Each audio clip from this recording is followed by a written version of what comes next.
একসময় গভীর জঙ্গলে থাকত একটি হরিণ।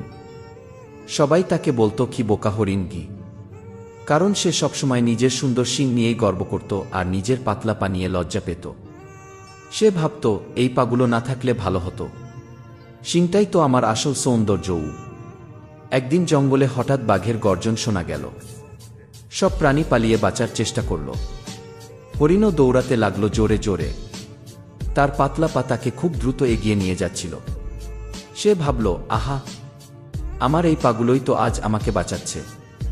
কিন্তু হঠাৎ তার লম্বা শিং গাছের ডালে আটকে গেল। সে ছটফট করলেও কিছুতেই শিং ছাড়াতে পারল না।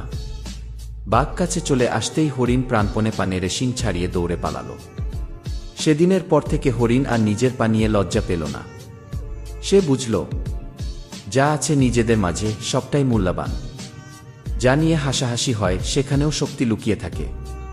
নিজেকে কখনো ছোট মনে করো না। প্রত্যেকের মধ্যেই আলাদা ক্ষমতা ও মূল্য রয়েছে।